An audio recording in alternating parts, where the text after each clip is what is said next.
Imagine yourself sitting at a park bench and you notice a little ducky walking by. And it's pretty adorable, so you hold out a little piece of bread as an offering. And then boom, birdie's got a blicky. Now this may frighten you a bit at first, but then you realize something. Ducks don't use guns, right? So then you kind of just stare at it. And then you laugh because, I mean, look at him. He's so harmless. Now that's exactly what this game is fucking like. You play as these pathetic little birds with the most deadbeat weapons, just trying to make your way through these rooms bombarded with these cute little enemies. Now I played an absurd amount of roguelikes, so I'm definitely above your average Joe when it comes to this kind of genre. However, I put this shit in the top 3 most difficult roguelikes.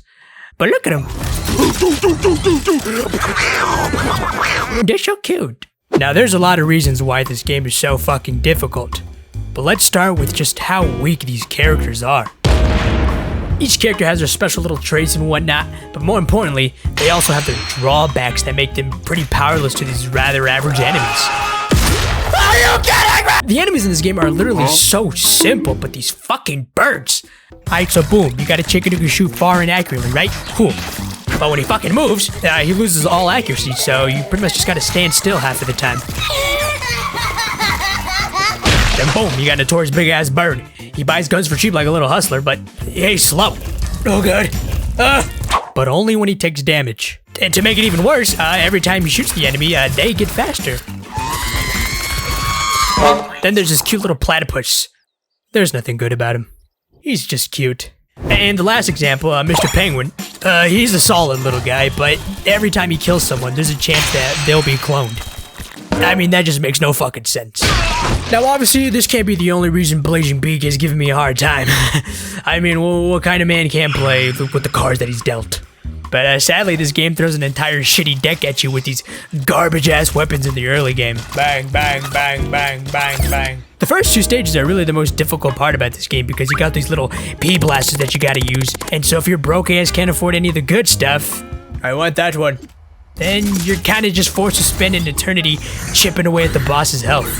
This guy stinks!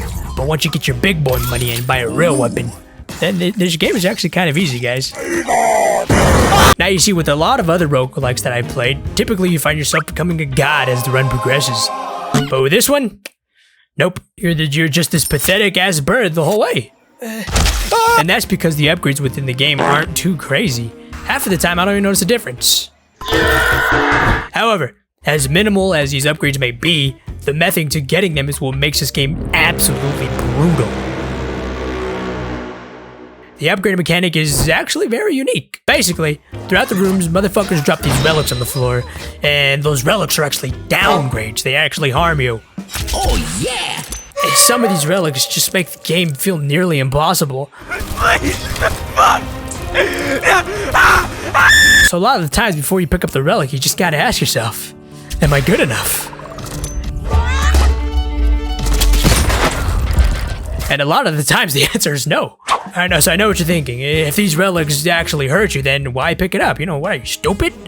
No, you shut up and listen. Now the kicker is that you actually take these relics to this mysterious crow man, and he turns these downgrades into upgrades. Now it really makes you wonder, what the fuck does this guy do with these downgrades? He's gotta be dealing at some local park or some shit. Anyway, as difficult as this game is, I love it. I mean, sure, yeah, I spent 90% of this video complaining about it, but those complaints are actually what make the game great. Its difficulty is what drives me to beat it because I want to prove to myself that I can overcome the most bullshit of scenarios. And maybe, just maybe, I can apply it to my own life. But unfortunately, I haven't beat it yet. Anyway, look how good these bosses are though, look at them. Oh!